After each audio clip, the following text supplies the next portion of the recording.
Assalamualaikum warahmatullahi wabarakatuh. Di sini saya akan mem- membaca dan menangkap apa yang saya terima dari pembelajaran tentang web server. Saya Yoga Gustiawan dengan NPM 2275333 dengan mata kuliah sistem operasi. Di sini saya akan sedikit menyimpulkan terkait pemahaman saya apa itu web server dan web aplikasi serta contoh-contohnya. Yang pertama itu web server. Perbedaannya dengan web aplikasi itu, web aplikasi itu menggunakan bahasa pemrograman, misalnya PHP dan Java. Tapi sedangkan web server itu dia hanya meneruskan permintaan kliennya. Misal dia minta ke Apache, ya dia masuknya ke Apache. Terus dan web aplikasi tidak. Kalau web aplikasi itu nggak bisa berjalan tanpa web server, sedangkan web server itu bisa berjalan tanpa adanya web aplikasi, tapi hanya melayani dengan konten statis. Kemudian kita ada beberapa contoh web server yang sering digunakan. Yang pertama itu ada iPatch, yang kedua ada Microsoft, urutan ketiga itu ada Sun, yang keempat ada Nginx, yang kelima ada Google, yang keenam ada Cloudflare, yang ketujuh ada NCSA, dan ada yang ke-8 ada Lightspeed. Kemudian yang ke-9 ada OpenResty dan banyak lainnya.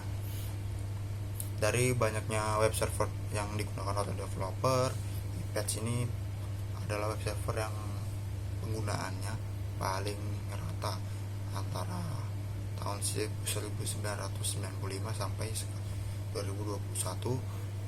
iPatch itu paling stabil penggunaannya. Kemudian kita ke selanjutnya, proses penginstalan web server. Di sini saya menggunakan contoh yaitu Ubuntu. Di sini kita menggunakan virtual bisa kita pakai, yaitu VirtualBox. Yang pertama kita siapkan ada aplikasi VirtualBox. Di sini nggak langsung ke servernya, masih virtual. Kemudian ISO dari server itu sendiri untuk bahan penginstalannya. Untuk langkah-langkahnya, pertama-tama kita buka VirtualBox-nya, terus kita lihat pojok kiri atas itu ada icon mesin atau kalau kita pakai bahasa Inggris itu engine. Terus ada roda biru gerigi dengan tulisan new, kita pencet. Kemudian itu akan kita diarahkan ke ciptakan mesin virtual. Di sini diberi nama server aja biar mudah. Kemudian kita cari folder ISO-nya. Setelah dimasukkan dan file ISO-nya dimasukkan juga, klik next saja. Nanti akan diperintahkan untuk mengatur username, password, dan untuk mengulangi password. Jika antisipasi lupa, ketik password yang mudah diingat, kemudian klik next. Selanjutnya ke hardware virtualnya, kita pilih memori dasar atau besar RAM. Itu di sini ada pengaturan hijau sampai oranye merah. Disarankan menggunakannya itu di range yang hijau ini, yang hijau disarankan agar nggak membebani perangkat. Terus prosesor juga disarankan di bar yang hijau aja untuk jangka panjang, kan hanya virtual. Kemudian di sini akan memilih harddisknya, virtual harddisk yang mau dipakai berapa giga. Jika ingin melakukan install saja, disarankan sesuai kebutuhan ya. Jika kebutuhannya besar, maka setting dengan size besar. Namun pertimbangkan dengan ukuran penyimpanan dari perangkat tersebut. Apabila melebihi kapasitas perangkat, maka sistemnya akan gagal. Kemudian jika sudah diatur, klik next. Nah, kemudian di summary dulu, dilihat udah sesuai belum yang kita setting tadi. Jika sudah, klik finish saja, nanti akan otomatis masuk ke servernya. Biasanya pertama-tama itu kita disuruh untuk memilih bahasa, pilih bahasa Inggris saja biar enak, kemudian di enter aja biar langsung masuk. Di sini terus installing update available. Kalau mau diupdate tinggal pilih yang atas update dan new installer, tapi kalau nggak mau diupdate pilih yang continue with updating. Jadi dia langsung masuk, nggak perlu update. Kemudian dia akan diarahkan ke profil dulu, setup. Ini disuruh mengisi nama servernya apa, username-nya, password, kemudian ulangi passwordnya. Jika sudah diisi, klik next lagi, done, pakai enter. Kemudian di sini ditawarkan juga mau pakai Ubuntu yang Pro apa yang biasa. Kalau pakai yang biasa bisa di skip dengan klik continue aja, nggak perlu pakai Ubuntu yang Pro. Kemudian tinggal nunggu installingnya sampai ada notif installing komplit. Jika udah, tinggal di reboot now, nanti dia akan reboot. Kemudian jika sudah itu kita masuk ke programnya. Pertama kita masuk dulu ke sudosu, ketik sudosu, kemudian masukkan password, biasanya password yang tadi sudah dibuat di username. Kemudian kita cek dulu IP addressnya berapa, kita dapat IP berapa. Kemudian kita masuk ke installer config-nya buat ngatur IP addressnya, disamain sama jaringan yang kita akses. Di sini kan saya dapat akses itu 192.168.1.137. Jadi di depannya 137 ini kepala satu ini ngikutin dari jaringannya. Jadi semisal di jaringannya itu 37 itu 37, jadi angka belakangnya ini menyesuaikan kita mau ubah ke berapa. Kemudian setelah itu kita net apply dulu biar dia kesimpan.